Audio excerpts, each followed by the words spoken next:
ഗൗരീശങ്കരം എന്ന സീരിയലിന്റെ 288ാമത്തെ എപ്പിസോഡിലേക്കാണ് പോകുന്നത്.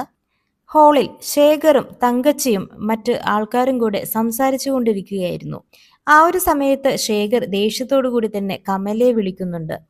അങ്ങനെ വിളിക്കുമ്പോൾ വളരെ ദേഷ്യത്തോടു കൂടി തന്നെ കമല ശേഖറിനെ നോക്കുന്നു. അപ്പൊ ശേഖർ ചോദിക്കുന്നുണ്ട് എന്തിനാണ് ഇങ്ങനെ തുറിച്ചു നോക്കുന്നതെന്നൊക്കെ.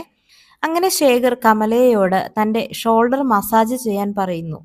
ഇത് കണ്ടുവന്ന ഗംഗ ദേഷ്യത്തോടു കൂടി തന്നെ ശേഖറിനോട് പറയുന്നു, സ്ത്രീകളോട് ഇങ്ങനെയൊക്കെയാണോ സംസാരിക്കേണ്ടതെന്ന്. കമല ശേഖരേട്ടന്റെ പാർട്ട്ണർ അല്ലേ, പിന്നെ എന്തുകൊണ്ടാണ് ആ ഒരു റെസ്പെക്ട് നിങ്ങൾ കമലക്ക് കൊടുക്കാത്തതെന്ന് ഗംഗ ചോദിക്കുന്നു. അപ്പൊ തങ്കച്ചി ഇടക്കേറി പറയുന്നുണ്ട്, മോൾക്ക് അറിയാഞ്ഞിട്ടാണ്, ശേഖറും കമലയും പണ്ട് തൊട്ട് ഇങ്ങനെയാണ്, ശേഖർ കമലയോട് ഇങ്ങനെയൊക്കെ പെരുമാറുന്നതാണ് കമലക്ക് ഇഷ്ടമെന്ന് പറയുന്നു. ഇതൊക്കെ ഞങ്ങൾക്ക് അറിയാവുന്നത് കൊണ്ട് ഞങ്ങൾ ഇവരുടെ കാര്യത്തിലൊന്നും ഇടപെടാറില്ല.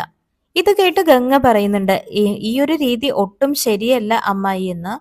തങ്കച്ചി അതിനുശേഷം പറയുന്നു, ഇപ്പോ കമലക്ക് ഭയങ്കര അഹങ്കാരമാണ്.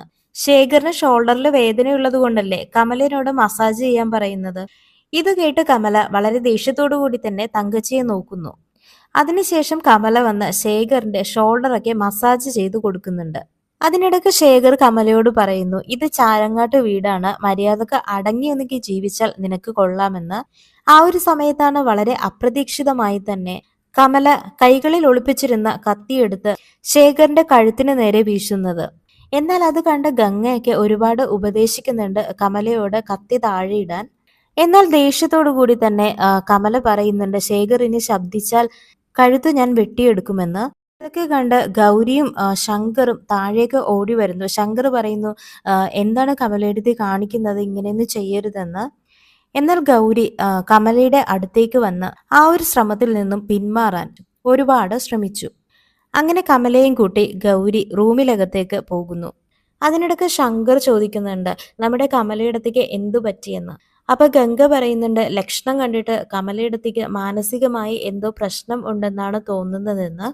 എന്നാൽ ഗൗരിയുടെ റൂമിലേക്ക് പോയ കമല, എന്തൊക്കെയോ ശബ്ദം തനിക്ക് കേൾക്കാൻ കഴിയുന്നുണ്ട്, ആരൊക്കെയോ ഇവിടെ ഉണ്ട് എന്നൊക്കെ പറഞ്ഞ് പൊട്ടിക്കരയുന്നതാണ് പിന്നീട് കാണിക്കുന്നത് വേണി ആദർശിന് ഭക്ഷണം വാരി കൊടുക്കുന്നതായിട്ടാണ്.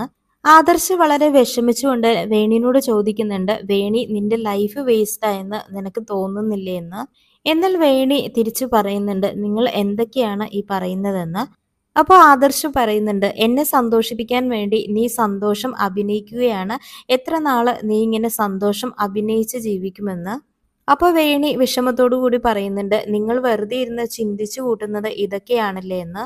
അപ്പോൾ ആദർശ് പറയുന്നുണ്ട്, നീ ഒരു നല്ല ജീവിതമാണ് ആഗ്രഹിച്ചത്, ഇനി ഒരിക്കലും അങ്ങനെ ഒരു ജീവിതം എനിക്ക് തരാനാകില്ല എന്ന്. അങ്ങനെ വേണിയുടെ മുന്നിൽ ആദർശ് സംഭവിച്ച കാര്യങ്ങളെല്ലാം ഓർത്ത് കരഞ്ഞ് വിഷമിക്കുന്നതാണ് പിന്നീട് കാണിക്കുന്നത്. ഇത്രയൊക്കെയാണ് ഇന്നത്തെ എപ്പിസോഡിൽ കാണിച്ചിരിക്കുന്നത്. ഗൗരി ശങ്കരത്തിന്റെ അടുത്ത എപ്പിസോഡുമായി അടുത്ത വീഡിയോയിൽ നമുക്ക് കാണാം. ചാനൽ ഇതുവരെ സബ്സ്ക്രൈബ് ചെയ്യാത്തവർ ഒന്ന് സബ്സ്ക്രൈബ് ചെയ്ത് സപ്പോർട്ട് ചെയ്തേക്കണേ. അപ്പോൾ എല്ലാവർക്കും ബൈ.